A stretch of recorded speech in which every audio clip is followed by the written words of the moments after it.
This report I received today is a monumental document in more ways than one. But it is a very, very important piece of America's history, and it will shape America's future in ways that will make us a more honorable, more successful, and more ethical country.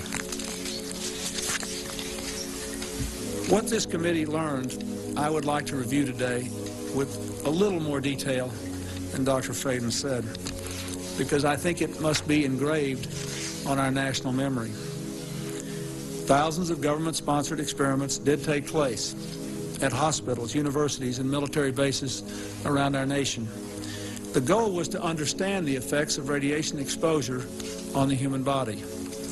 While most of the tests were ethical by any standards, some were unethical, not only by today's standards, but by the standards of the time in which they were conducted. They failed both the test of our national values and the test of humanity. Informed consent means your doctor tells you the risk of the treatment you are about to undergo. In too many cases, informed consent was withheld. Americans were kept in the dark about the effects of what was being done to them. The deception extended beyond the test subjects themselves to encompass their families and the American people as a whole. For these experiments were kept secret, and they were shrouded not for a compelling reason of national security, but for the simple fear of embarrassment, and that was wrong. So today, on behalf of another generation of American leaders and another generation of American citizens, the United States of America offers a sincere apology to those of our citizens who were subjected to these experiments, to their families, and to their communities.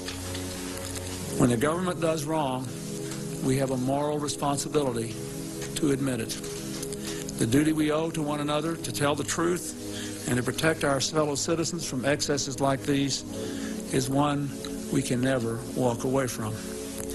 Our government failed in that duty, and it offers an apology to the survivors and their families, and to all the American people who must be able to rely upon the United States to keep its word, to tell the truth, and to do the right thing.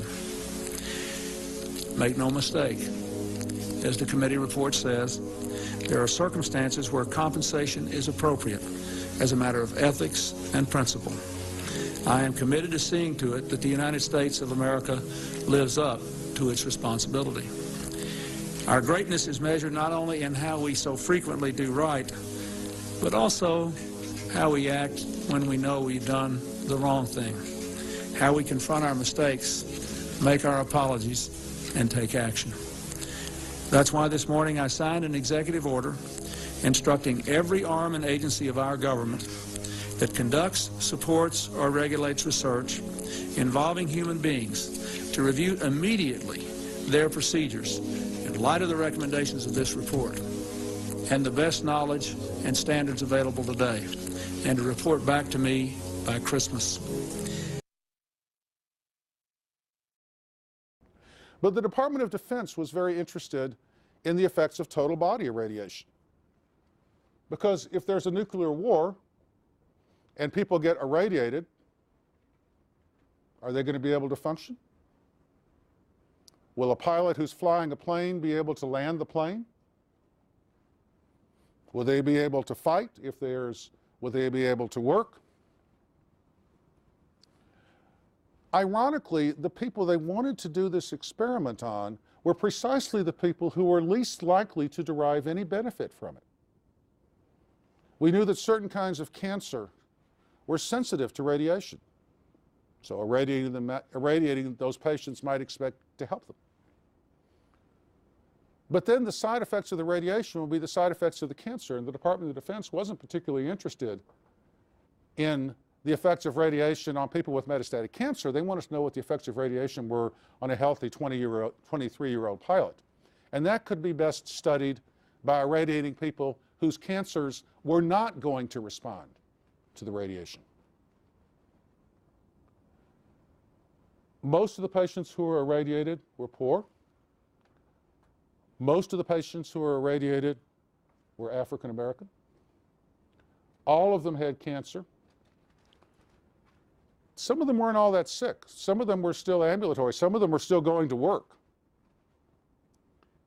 And the radiation had some pretty serious effects. Out of the 90 people who were irradiated, 21 of them were dead within a month. Here on Democracy Now!, democracynow.org. I'm Amy Goodman. In a Massachusetts school, 73 disabled children were spoon-fed oatmeal laced with radioactive isotopes. An upstate New York hospital, an 18-year-old woman, believing she was being treated for a pituitary disorder, was injected with plutonium. At a Tennessee clinic, 829 pregnant women were served vitamin cocktails, they thought, but they contained radioactive iron as part of their regular treatment. No, these are not acts of terrorism by common criminals. These are just some of the secret human radiation experiments that the U.S. government conducted on unsuspecting Americans for decades as part of its atom bomb program. In a gruesome plot that spanned 30 years, doctors and scientists working with the U.S. atomic weapons program exposed thousands of unwilling and unknowing Americans to radiation poisoning to study its effects. For years, the experiments by the U.S. government and identities of their human guinea pigs were covered up. After a 6-year investigation, reporter Eileen Wellsome uncovered the identities of 18 people who were injected with plutonium in the 1940s without their knowledge by federal government scientists.